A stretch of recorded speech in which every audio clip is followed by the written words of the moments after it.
So, future Hall of Famer Rob Gronkowski talked about Joe Burrow's contract and how he thinks Joe should go on the Up and Adam show. Let's go ahead and listen up. 1 second. And she do that, and then okay, there we go.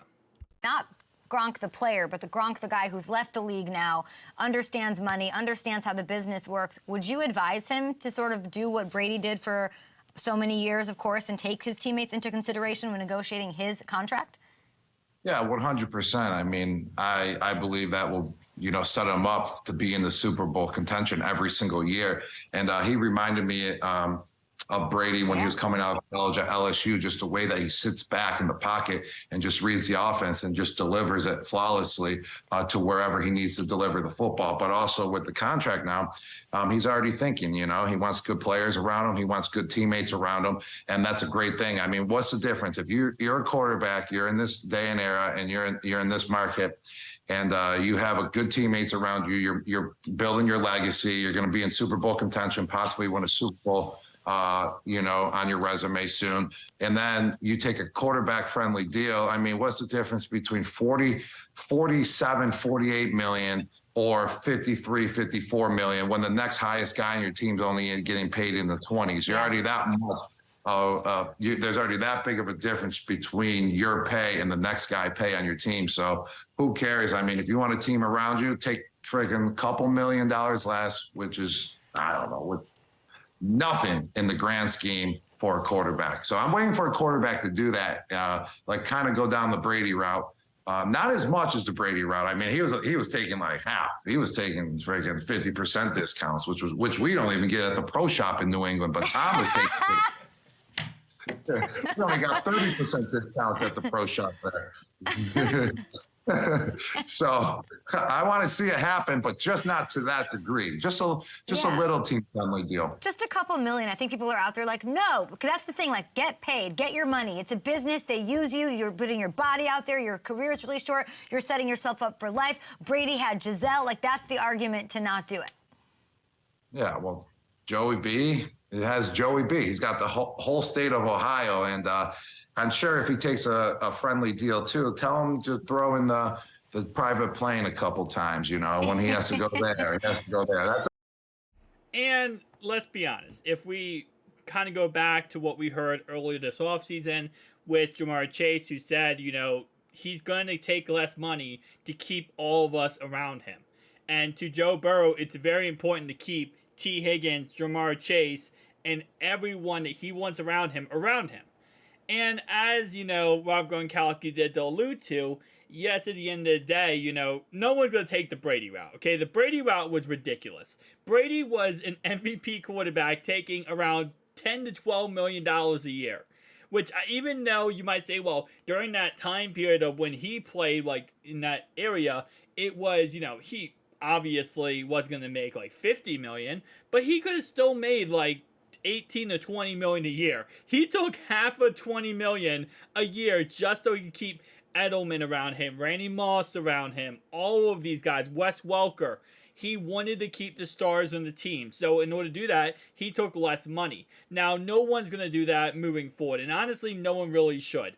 I am in the camp to say that, as a quarterback, go get paid, At the end of the day, you never know how long your career is going to be. A lot of people have this idea that, this guy is going to be the quarterback for the next 10, 15 years. At the end of the day, you never know what's going to happen. Tomorrow you could go out and break your leg. You get in a car crash, anything. Life is the craziest thing ever because it's unpredictable, right? So the idea is you go get paid now because you never know what's going to happen in the future. But at the same time, though, we have to eventually look at the point of what Rob Gronkowski said here is what we call generational wealth. At some point, you're making so much money that yes, taking maybe 6 or 7 million off what you should be paid to keep someone like T. Higgins, to keep Jamar Chase, to keep Logan Wilson, Jermaine Pratt, Cheeto, list goes on, might actually be a tad bit of a smart idea. And based on what we understand, that is what Joe Burrow is going to be doing in his contracts.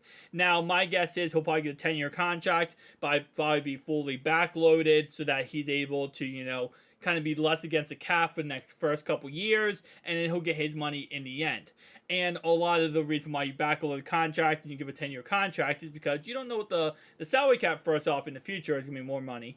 But also, the quarterback market is going to be different in the future, too. We see that kind of issue right now with Patrick Mahomes, where he's making the 8th most money at the quarterback position.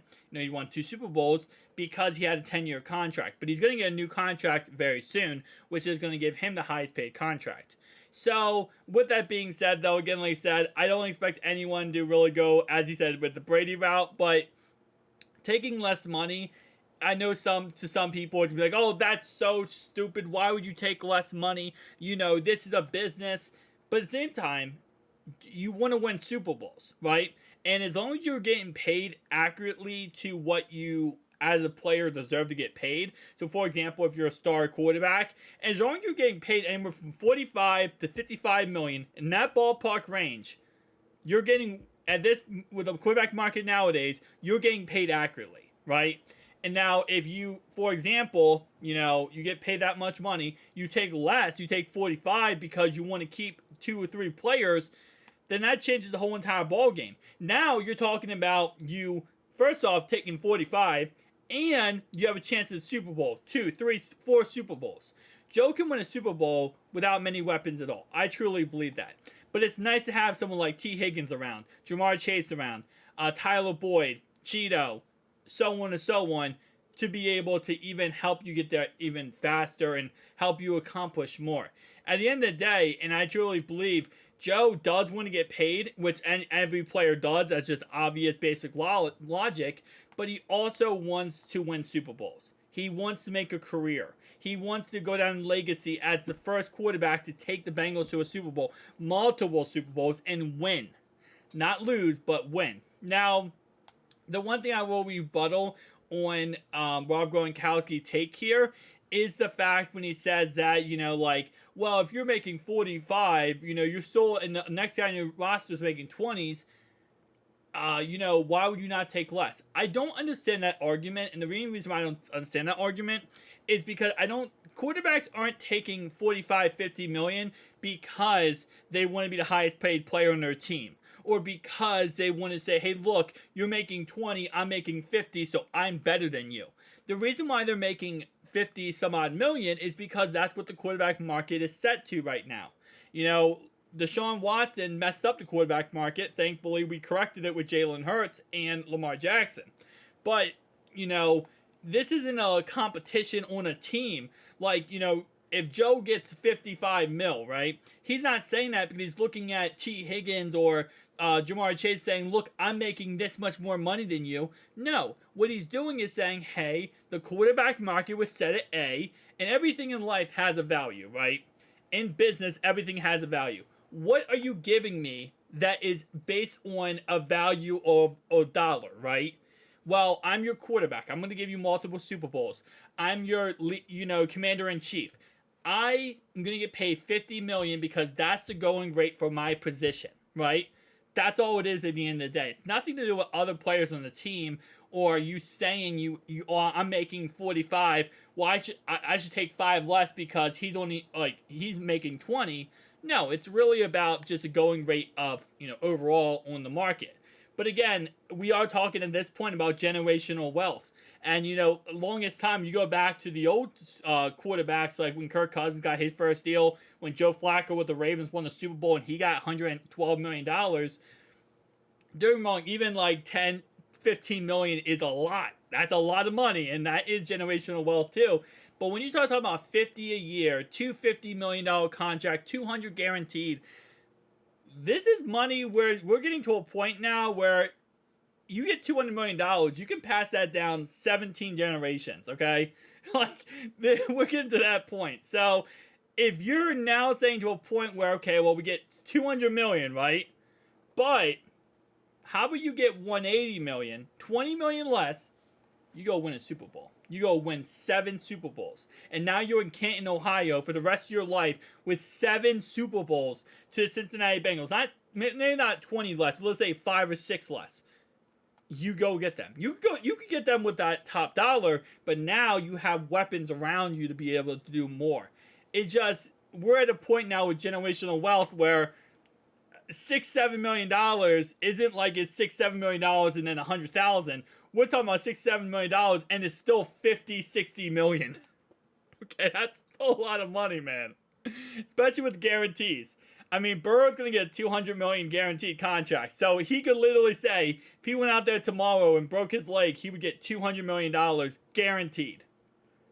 Like, yeah. So I definitely agree with Jamar Chase. He's probably going to take less money so he can actually keep his weapons around him. And to Rob Gronkowski's point, yeah, I agree with what he said for the most part. I'll see you guys in the next one. Peace.